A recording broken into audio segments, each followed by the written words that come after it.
ये नहीं कि ये पुद्गल का गुण है जो यहां से पुद्गल की पर्याय वहां तक प्रवाहित होकर के जा रही है, हमारे कान तक स्पर्श कर रही है, वो नहीं, आकाश का गुण है। आप पढ़ लो अनेक दर्शनों में, वेदांतों में, वेदों में, सब यही लिखा मिलेगा, सांख्य दर्शन चाहे चारवाक हो, कुछ भी हो।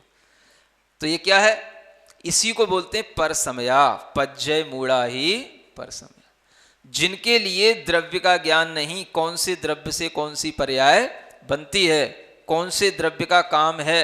अब कर्म की बात आई, कितने प्रकार के पुद्गल द्रव्य हैं जो अलग अलग तरीके के होते हैं। शब्द रूप परिणमन होने वाले पुद्गल द्रव्य अलग होते हैं, कर्म रूप परिणमन होने वाले पुद्गल द्रव्य अलग होते हैं, और ये शरीर रूप, इसको बोलते हैं नौ कर्म रूप पुद्गल द्रव्य परिणमन होने वाले ये पुद्गल द्रव्य अलग होते हैं।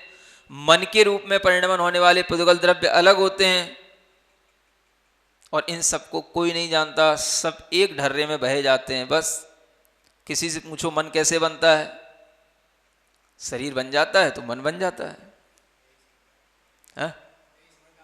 हाँ, तो कुछ पता ही नहीं है। किसी से पूछ लो कर्म कैसे बन जाते, कर्म क्या है, जो आप क्रिया कर रहे हो वो उसी का नाम कर्म है। अब आत्मा से जो कर्म बंधे हैं तो वो किसको पता है, वो किसी को नहीं पता। जब कर्म बंधे नहीं है तो फिर दूसरे जन्म में उसका संस्कार कैसे पहुंच जाता है, तो आत्मा के ऊपर संस्कार पड़ जाता है, इसलिए पहुंच जाता है। समझ आ रहा है, ये सब क्या कहलाएंगे, ये सब परसमया। परसमय माने जो स्व सिद्धांत, माने ये जो आगम है इसको नहीं जानने वाले सब परसमय हैं, पर्याय बस मूढ़ता में पड़े रहते हैं। जो दिखाई दे रहा है उसी को बस कहेंगे, जो दिखाई दे रहा है, जो जानने में आ रहा है, जो अपनी बुद्धि से समझ में आ जाता है। समझ आ रहा है, जो पकड़ में आ गया। साइकोलॉजी, अब वो भी एक साइंस बन गई साइकोलॉजी, साइकोलॉजिस्ट हो गए। क्या साइकोलॉजी, कोई भी विचारों को पकड़ना, विचारों को समझना, किसके विचार से क्या हो रहा है, किसके विचार से शरीर में क्या क्रिया होती है, क्या प्रतिक्रिया होती है, इसका बस किसी ने एक कुछ लेखा जोखा लिख दिया, उसका नाम विज्ञान हो गया, वो साइकोलॉजिस्ट हो गया। ये कहाँ से उत्पन्न होता है, ये भाव कहाँ से आते हैं, जो द्रव्य है उस द्रव्य में कौन सा द्रव्य है जो भाव उत्पन्न करता है, जड़ द्रव्य में भाव होते हैं कि जीव द्रव्य में भाव होते हैं, ये सबका जानकारी जब तक नहीं होगी तब तक एकांत रूप से सब पर्याय मूढ़ कहलाते हैं। क्योंकि सिर्फ पर्यायों को पकड़ रहे हैं, पर्यायों को जान रहे हैं, पर्यायों से ही खिलवाड़ करते हैं, द्रव्य को कोई भी नहीं जानता है। समझ आ रहा है, तो आप लोग सब द्रव्य भी जान गए हैं, गुण भी जान गए हैं, और पर्याय तो जानते ही हैं।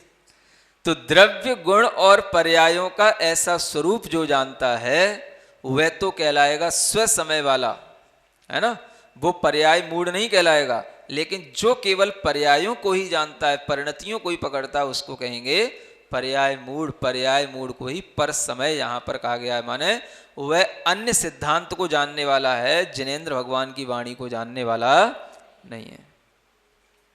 अब आप देखो कितनी बड़ी विसंगति है कि जैन भी अगर है तो वह जैन अन्य सिद्धांत को मान रहा है, लेकिन जैन सिद्धांत को नहीं जान रहा है। क्या समझ आ रहा है, जैन होकर के भी वो मिथ्या दृष्टि बना हुआ है, जैन होकर के भी वो मूढ़ बना हुआ है, क्योंकि वह सब जगह पढ़ेगा तो ही समझेगा आकाश का गुण शब्द है। समझ आ रहा, जैन अगर कोई भी बाहर की चीजें पढ़ेगा तो बस कर्म, ये मन वचन काया की बस ये क्रियाएं हो रही हैं, बस इसी का नाम कर्म है, एक्टिविटी का नाम कर्म है। समझ आ रहा है, यही कहेगा, और कोई कर्म नहीं मालूम उसको। मन क्या है, कुछ नहीं, शरीर के बन जाने से मन की उत्पत्ति हो जाती है, मन वही एक विचारों को प्रवाहित करने का साधन है, बस इतना ही जानेगा।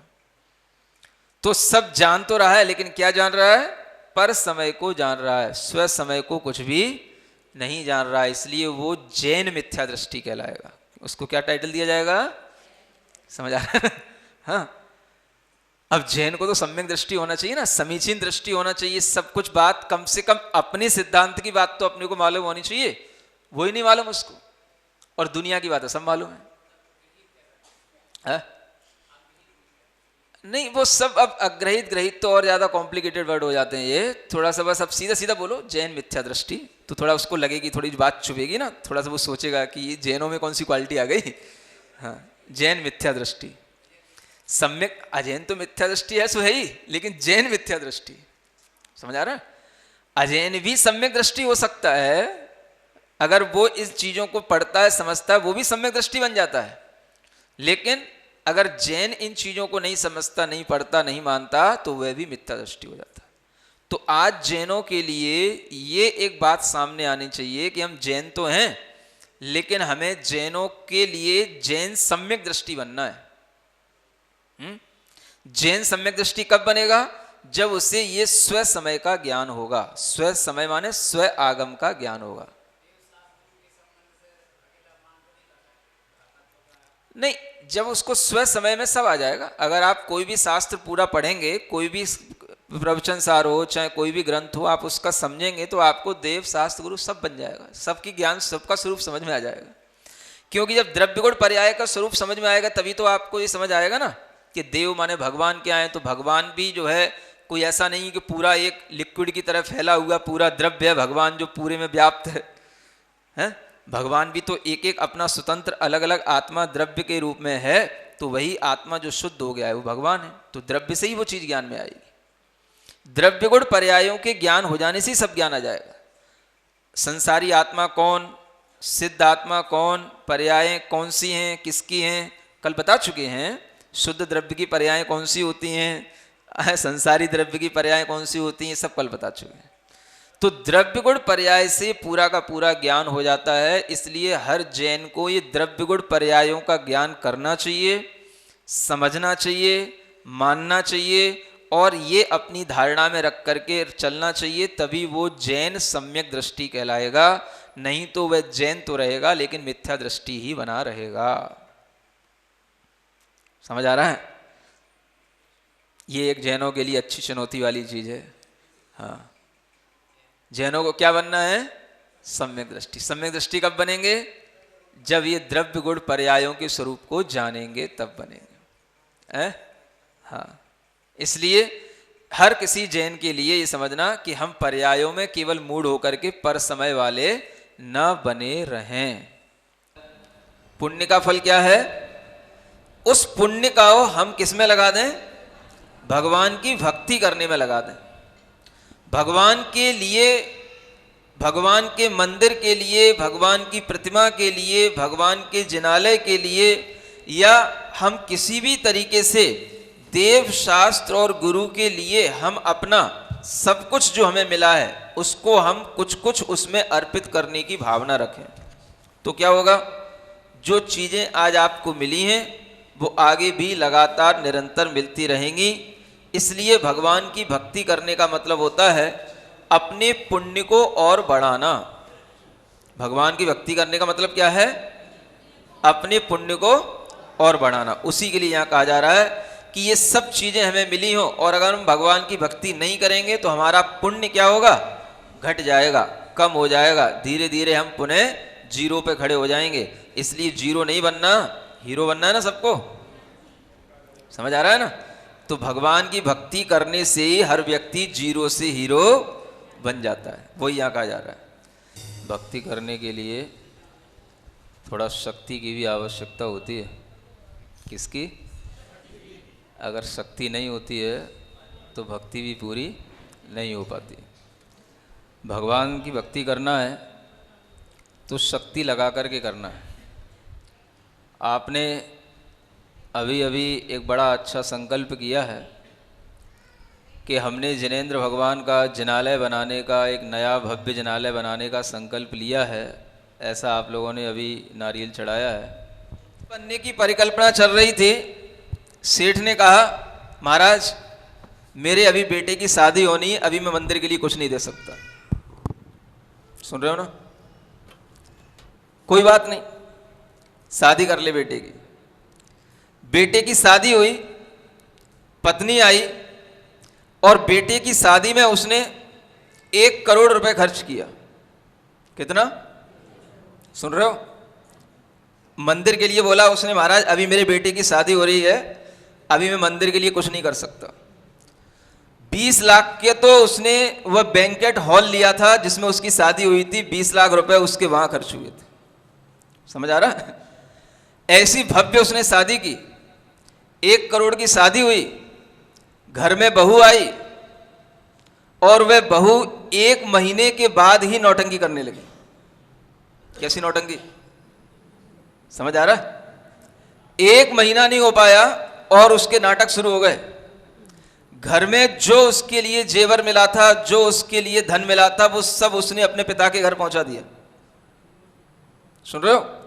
एक बार गई अपने मायके, सब वहीं छोड़ के आ गई और फिर दोबारा आ गई और दोबारा आने के बाद में पति से कहती है कि मुझे अलग घर में रहना है, अलग घर में रहना है, अलग घर में रहना है। समझ आ रहा है? धीरे धीरे उसने पति से कह करके एक अलग घर ले लिया और अलग घर में रहने लगी। उस घर में रहने के बाद भी उसके पति के अंडर में जो कुछ भी था, जितना उससे बन सकता था, उसने वो भी अपने खाते में जमा करवा लिया। सुन रहे हो? और उसने एक 3rd पर्सन से अपना अफेयर शुरू कर दिया। क्या सुन रहे हो? अब आप कुछ नहीं कर सकते हो। कल सुप्रीम कोर्ट का निर्णय हो गया है। समझ आ रहा है? अब आप कोई केस दर्ज नहीं कर सकते कि मेरी पत्नी ने कुछ गलत कर लिया है। ये पहले की बात बता रहा हूं, जब निर्णय नहीं आया था। अब तो और स्वतंत्रता हो गई है। और उस पत्नी ने दूसरे से संपर्क करके उस पति को छोड़ दिया और वो दूसरे के साथ चली गई। और वह बाप जिसने ये अपने बेटे का ये विवाह किया था, वो जो है जब 1 साल के बाद में आया, फिर कहने लगा महाराज हमसे गलती हो गई। हमने कहा क्या गलती हो गई? महाराज जिस समय पर मंदिर बन रहा था, हमने उस धन का उपयोग उस समय पर उसमें नहीं किया और बच्चे के लिए मोह के कारण से किया। आज मेरा सारा धन चला गया, बच्चे की घर परिवार सब हमारे लिए खुशियां चली गईं और इस तरह का जो हमारे लिए पाप हमें आज दिखाई दे रहा है, हमें भीतर भीतर हमारा मन कोसता है कि हमने मंदिर के लिए मना किया था, इस कारण से हमारे साथ ये स्थिति बन गई। समझ आ रहा है आपको? नहीं आएगा।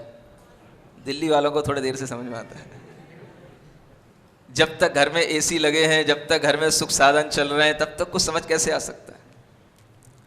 ये बात सोचने की है कि अगर हमारे लिए पुण्य के साधन मिल रहे हैं और हमें पुण्य के योग से अगर कुछ मिला है, तो ये ध्यान रखना, उसका अगर हम विषयों में मोह के कारण से, अपने राग के कारण से उसका अपने सुख सुविधा के लिए जितना उपभोग करते हैं, वह सारा का सारा उपभोग हमारे लिए पाप बंध का कारण होता है और उसी पाप के फल से हमारी ऐसी स्थितियां बनती हैं जैसा हम आपको सेठ का उदाहरण देके बता रहे हैं। समझ आ रहा है? और जो व्यक्ति जिनालय के लिए, जिन प्रतिमा के लिए अपने अंदर जितनी शक्ति है उस शक्ति के अनुसार संकल्प करके पूरी शक्ति का उपयोग करते हैं, उनके लिए कभी दुनिया में कमी नहीं पड़ेगी। वह अगर जंगल में भी रह जाएगा तो जंगल में भी उसके लिए मंगल हो जाएगा, उसके लिए कभी कोई कमी नहीं होगी, क्योंकि उसके भीतर धर्म बैठा है। समझ आ रहा है? जहां धर्म अंदर होता है ना, वहां बाहर आप कहीं भी किसी भी एकांत में चले जाओ, किसी भी जगह चले जाओ, आपके लिए कभी कोई कमी होने वाली नहीं है। इसलिए पहले आपके अंदर शक्ति आनी चाहिए।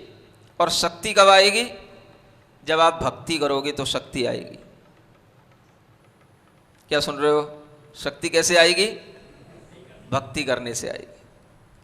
अगर आपने आज संकल्प लिया है तो आज से ही आपकी भक्ति में एक नया परिवर्तन आना चाहिए। आपके अंदर भक्ति के भाव अब कल से और अच्छे दिखाई देने चाहिए। और समाज के अंदर जितना ज्यादा जिनेंद्र भगवान के प्रति भक्ति के भाव बढ़ेंगे, समाज की उतनी ही उन्नति होती है। सुन रहे हो? और वह समाज उतनी ही अपने आप सब प्रकार की सुख सुविधाएं उस समाज को मिलती चली जाती हैं। आपको एक एमपी में सिंगौली की जगह है, सुन रहे हो? वहां की एक छोटी सी बात और बताता हूं। सिंगौली नाम सुना? जाके देख आना। वहां पे एमपी में राजस्थान के बॉर्डर पर है, नीमच के पास, है ना। एक मंदिर था वहां पर और उस मंदिर में बहुत कम लोग आया करते थे। मंदिर भी पुराना हो गया था, उसको नया बनाने की भावना लोगों की आई थी और उस समय पर भी हमारा सानिध्य उन्हें मिला। तो उस मंदिर की भी रूपरेखा बनी और रूपरेखा बनने के बाद में हमने कहा कि देखो, मंदिर अगर शुरू होगा तो मंदिर से पहले लोगों के लिए पहले भावना तो होनी चाहिए। यहाँ लोग अभिषेक करने नहीं आते, यहाँ पर शांति धारा नहीं होती, यहाँ पर लोगों के लिए पूजा करने का भाव नहीं होता। क्या किया जाए? सुन रहे हो? करना क्या है? जो करना है वही करना है। और लोगों ने वो करना शुरू किया।